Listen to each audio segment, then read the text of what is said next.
মুম্বাই চলচ্চিত্র জগতের একজন বিখ্যাত অভিনেত্রী শাবানা আজমি। বলিউডে সুন্দরী অভিনেত্রীদের অভাব ছিল না কোনো কালেই, এখনও নেই। এত সুন্দরীর ভিড়েও শাবানা আজমি বরাবরই নিজস্ব দীপ্তিতে উজ্জ্বল। আর্থ ছবির পূজা, ইন্দার কিংবা পারের রামা, কোনো চরিত্রেই শাবানা আজমির বিকল্প কাউকে ভাবাই যায় না আজও। বাণিজ্যিক ও আর্ট ছবি দুই ধারার ছবিতেই শাবানা আজমির অভিনয় সাবলীলভাবে সফল। ৭২ বছর বয়সী এই অভিনেত্রী শতবর্ষের বলিউডের আকাশে অরুন্ধতী তারকার মতোই স্থির হয়ে আছেন।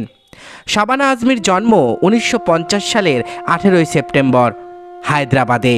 বাবা কায়ফি আজমি, মা শওকত আজমি। তারা ছিলেন ভারতীয় গণনাট্য সংঘ আইপিটি এর সদস্য এবং প্রখ্যাত মঞ্চ অভিনেত্রী ছিলেন তার মা শওকত আজমি। বাবা মা দুজনেই ভারতীয় কমিউনিস্ট পার্টির সক্রিয় সদস্য ছিলেন। তারা বাস করতেন মুম্বাই শহরে। তাদের বাড়িতে কমিউনিস্ট পার্টির সদস্যরা প্রায় যাতায়াত করতেন, সভা করতেন। বামপন্থী সাংস্কৃতিক আবহে বেড়ে ওঠা শাবানা আজমির মনে সামাজিক মূল্যবোধ এবং নৈতিকতার বোধগুলো গভীরভাবে প্রথিত হয়ে যায়। মুম্বাইয়ের কুইন মেরি স্কুলে পড়ালেখা শুরু হয় শাবানা আজমির। সেন্ট জেভিয়ার্স কলেজ থেকে মনোবিজ্ঞানে অনার্স করেন।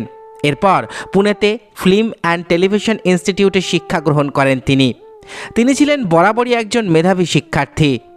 ১৯৭৩ সালে পুনে ফিল্ম ইনস্টিটিউট থেকে পাশ করার পর তিনি চলচ্চিত্রে অভিনয় শুরু করেন। খাজা আহমেদ আব্বাসের ফয়সলা এবং কান্তিলাল রাঠোরের পরিণয় ছবিতে সুযোগ পান শাবানা আজমি। তার প্রথম মুক্তিপ্রাপ্ত ছবি শ্যাম বেনেগাল পরিচালিত অঙ্কুর ১৯৭৪ সালে। প্রথম ছবিতেই বাজিমাত। বিকল্প ধারার এই ছবিতে শাবানা অভিনীত চরিত্রটির নাম ছিল লক্ষ্মী। গ্রামীণ এক নারীর ভূমিকায় অসাধারণ অভিনয় করেছিলেন শাবানা আজমি।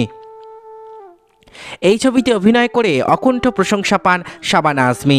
সেই সঙ্গে জিতে নেন সেরা অভিনেত্রীর জাতীয় চলচ্চিত্র পুরস্কার। সত্যজিৎ রায়ের মতো খুঁতখুঁতে নির্মাতাও শাবানা আজমির প্রশংসায় পঞ্চমুখ হয়েছিলেন শ্যাম বেনেগালের অঙ্কুর ছবিটি দেখে। বিকল্পধারার ছবিতে আসন পাকা হয়ে যায় শাবানা আজমির। সত্যজিৎ রায় তার শতরঞ্জ কি খিলাড়ি ছবিতে খুরশিদ বেগমের ভূমিকায় বেছে নেন শাবানা আজমিকে। মহেশ ভাটের আর্থ, শ্যাম বেনেগালের নিশান্ত, জুনুন, সুষমা অন্তর্নাদ, মান্ডিতে অভিনয় করে তাক লাগিয়ে দেন শাবানা আজমি। এরপর শাবানা আজমি মৃণাল সেনের খণ্ডহর, জেনেসিস, একদিন আচানাক, অ্যালবার্ট পিন্টো কো গুস্সা কিউ আতা হ্যায়, সাই পারাঞ্জিয়ার পর্ষতেও অভিনয় করেন। তাছাড়া তিনি আরও অভিনয় করেছেন দিশা, গৌতম ঘোষের পার, পাতাং, অপর্ণা সেনের পিকনিক, সতী, কল্পনা লাজমির একপাল, দীপা মেহতার ফায়ার, শেখর কাপুরের মাসুম ইত্যাদি সিনেমাগুলিতে তার অভিনয়ের নিদর্শন রেখেছেন শাবানা আজমি। এছাড়া খালিদ মোহাম্মদের তেহেজিব ছবিতে শাবানা আজমি দুর্দান্ত অভিনয় করে বলিউডের ইতিহাসে অন্যতম সেরা অভিনেত্রী হিসেবে নিজের স্থান দখল করে নিয়েছিলেন। অমর আকবর অ্যান্টনি, পারভারিশ, জ্বালামুখী, আপনে পারায়ে, গডমাদার, মাকড়ি, অবতার, থরিসি, স্বামী, ভাবনা, বেবফাই ইত্যাদি বাণিজ্যিক ধারার ছবিতেও যথেষ্ট সফল হয়েছেন শাবানা আজমি। শাবানা আজমি শরৎচন্দ্র চট্টোপাধ্যায়ের উপন্যাস অবলম্বনে বাসু চ্যাটার্জি পরিচালিত স্বামী ছবিতে অসাধারণ অভিনয় করেন। অমিতাভ বচ্চনের বিপরীতে मैं আজাদ হুতে সাংবাদিক চরিত্রে অভিনয় করেছিলেন শাবানা আজমি। তেমনি তেহেজিব ছবিতে তারকা কণ্ঠশিল্পীর ভূমিকাতেও অসাধারণ তিনি। শাবানা আজমি হলিউডের ছবি সিটি অফ জয় এবং মাদাম সাউসাট জকাতে অভিনয় করেছেন। মঞ্চ নাটকের ক্ষেত্রেও তার জুড়ি মেলা ভার। তুমহারি অমৃতা এই শ্রুতি নাটকে ঢাকার মঞ্চে অভিনয় করে বাংলাদেশের দর্শকদের কাছ থেকে অকুণ্ঠ প্রশংসা পেয়েছিলেন শাবানা আজমি ৯০ দশকে। সত্যিকারের ভার্সেটাইল এই অভিনেত্রী রেকর্ড সংখ্যক ৫ বার ভারতের জাতীয় চলচ্চিত্র পুরস্কারে ভূষিত হয়েছেন। বলিউডের অন্যতম শীর্ষ অভিনেত্রী শাবানা আজমির গুণের কথা বলে শেষ করা সম্ভব নয়। শাবানা আজমির বাবা বরেণ্য কবি কায়ফি আজমি, মা জনপ্রিয় অভিনেত্রী শওকত আজমি আর স্বামী প্রখ্যাত গীতিকার জাভেদ আখতার। ছোটবেলা থেকে সাংস্কৃতিক এবং রাজনৈতিক আবহে বড় হয়েছেন শাবানা আজমি। জাভেদ আখতারের সঙ্গে সম্পর্কে জড়িয়ে পড়েন তিনি, কিন্তু বিয়েতে প্রবল আপত্তি ছিল পরিবারের অমতে গিয়ে সাদামাটাভাবেই বিয়ে সারেন বলিউড অভিনেত্রী। জাভেদ আখতার প্রায়ই শাবানার বাবা কাইফি আজমির কাছে আসতেন নিজের লেখা সংশোধন এবং ভাষা আয়ত্ত করবার জন্য।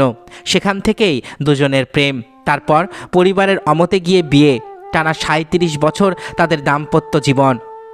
শাবানা আজমির সঙ্গে বিয়ে হওয়ার আগে জাভেদ আখতারের বিয়ে হয়েছিল হানি ইরানির সঙ্গে। তাদের 2 সন্তান ফারহান এবং জোয়া আখতার। স্বামীর আগের পক্ষের সন্তানদের সঙ্গে সুসম্পর্কই রয়েছে শাবানা আজমির। শাবানা আজমি এবং সঞ্জীব কুমার ছিলেন একে অপরের দীর্ঘদিনের বন্ধু। প্রেমের সম্পর্ক নিয়ে গুঞ্জনও ছড়িয়েছিল বলিউডে। এই সম্পর্ক প্রণয়ে গড়ালেও শেষ পর্যন্ত তা পরিণতি পায়নি। সম্প্রতি এমন বিষয়ই প্রকাশ করেছে সঞ্জীব কুমারের জীবনী।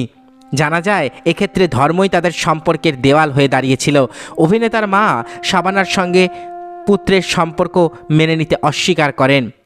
শাবানাকে বিয়ে করলে সঞ্জীব কুমারকে বাড়ি ছাড়তে হবে বলেও তিনি জানান, কারণ তিনি মুসলিম পুত্রবধূ মেনে নেবেন না। সে সময়ে মায়ের মুখের দিকে তাকিয়ে পিছিয়ে আসতে হয়েছিল সঞ্জীব কুমারকে। বিচ্ছেদে শাবানা আজমি এবং সঞ্জীব কুমার দুজনেই কষ্ট পেলেও এরপর থেকে আর কোনোদিন প্রকাশ্যে এ নিয়ে তারা কোনো কথা বলেননি। 1974 সালে অঙ্কুর সিনেমার জন্য প্রথম জাতীয় চলচ্চিত্র পুরস্কার পাওয়ার পর শাবানা আজমির ঘটে রাজকীয় উত্থান।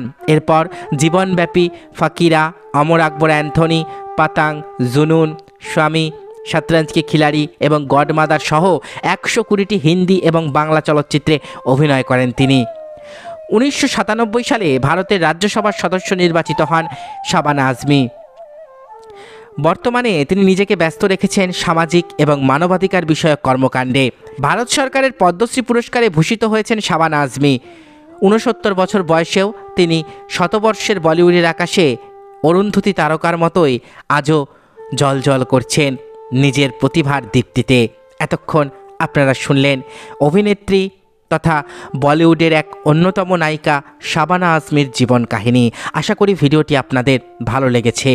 আমার চ্যানেলের ভিডিওগুলো যদি আপনাদের ভালো লেগে থাকে তাহলে অবশ্যই চ্যানেলটি সাবস্ক্রাইব করুন, পাশে থাকা বেল আইকনটি ক্লিক করে দিন যাতে পরবর্তী ভিডিও নোটিফিকেশান খুব তাড়াতাড়ি আপনাদের কাছে পৌঁছে যায়। আজকের মতো এখানেই শেষ করছি। ভালো থাকবেন সবাই। নমস্কার।